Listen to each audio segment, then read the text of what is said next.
Today is Friday, guys, which means we are officially 20 days away from The Last of Us Part 2 coming out on June 19th. And that is something that I know for sure we are all as fans excited for and cannot wait. Now, if you're new here, consider joining our community that we're trying to build here on YouTube and subscribe to my channel. Hit that notification bell if you haven't so yet so you can get notified on my newest videos.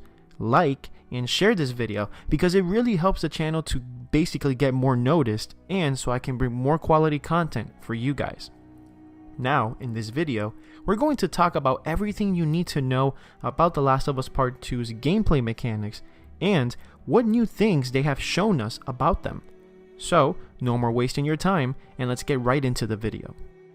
One thing I'm very excited for when I saw the gameplay footage from the State of Play that was streamed a few days ago was when Neil Druckmann said that in some large open field areas, you could have access to a horse to travel through all these areas faster, which is exciting because I honestly cannot wait to explore every single inch of Naughty Dog's new world in The Last of Us Part 2. Also, they took some ideas from the Uncharted series, specifically Uncharted 4 and the Lost Legacy games, in which in those games, a grappling hook was used to move through certain sections of the game. In The Last of Us Part 2, Ellie will be using a rope to basically cross certain sections that are impossible if she did not have a rope. It is great that Naughty Dog are implementing things that have worked in their previous games and using it for this game, although changing it slightly to make it unique to The Last of Us Part 2. Neil Druckmann also states that because this game is going to feel like an open world game, you will have way more options than in the first game to basically avoid certain sections or even avoid enemies in a section completely by using stealth.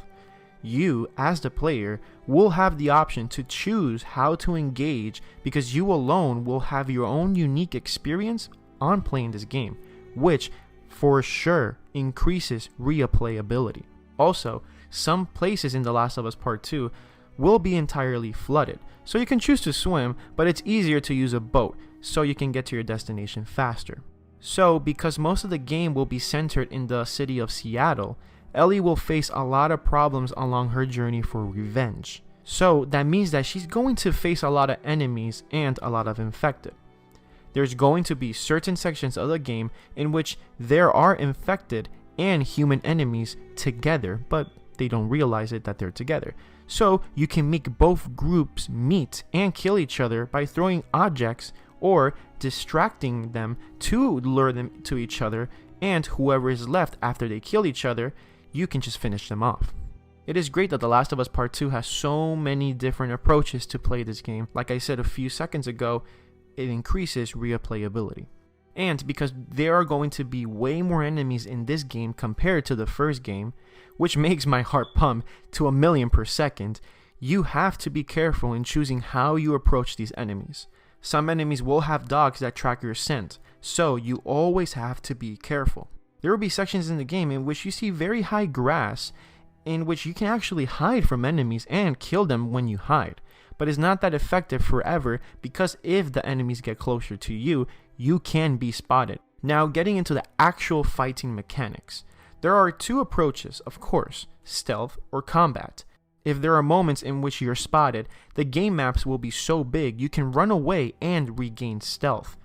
And you can try to sneak your way through if it's possible. But if there are moments in which you need to fight your way out, just like Neil Druckmann said, Naughty Dog has made sure to implement new fighting techniques and new fighting styles which look absolutely beautiful and so smooth to get yourself through those fighting moments.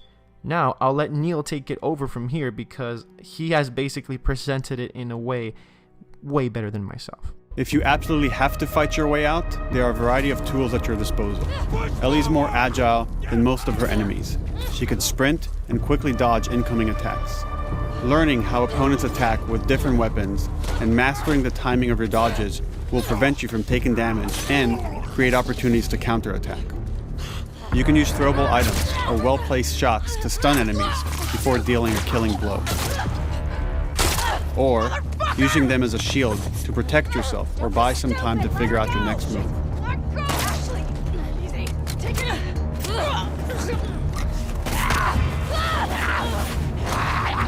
Ellie isn't always alone on her journey. Allies will take part in helping you navigate the environments, spot enemies, and meaningfully help you in combat encounters. Back off!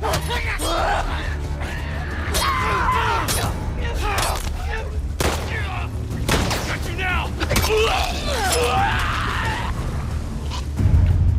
Like, tell me that does not look awesome as hell. The way Ellie moves and dodges is honestly so smooth, so realistic. I've never seen a game actually do it this way. And this is not me fanboying. It's just, it looks incredible. And whoever says it's not, I mean, come on, man.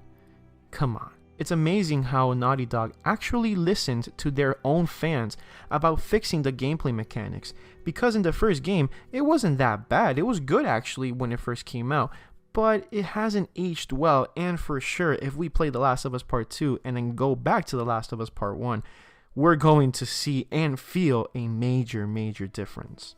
The last three things about gameplay basically come together into one. And the first one is crafting items, the second, crafting weapons, and the third one, upgrading Ellie with pills so you can play the way you want to play. First will be the pills you find during your adventures. Naughty Dog added way more things so that in your playthroughs of the game, you will build your own distinct Ellie and play the way you want to play. Second will be crafting weapons. You have way more options, of course, in Part 2 to customize your weapons by looking for scraps just like in the first game. Lastly, will be crafting items that can help you in a defensive way or offensive way. You have way more options now to craft, for example, proximity mines, explosive arrows, and pistol suppressors, which I'm incredibly excited that they implemented that into the game. So guys, that is all Neil Druckmann talked to us about the new gameplay mechanics of the game. After knowing all this, what are you most excited about in this game, gameplay wise? I would love to know if you tell me in the comment section down below. Also let me know in the comment section down below what I missed, because I'm not perfect and I sometimes forget. And just let's start a conversation down there. Subscribe to my channel for way more content like this. Like the video and share it because it really helps the channel out. Stay positive, stay safe, keep playing, and I'll see you guys next time.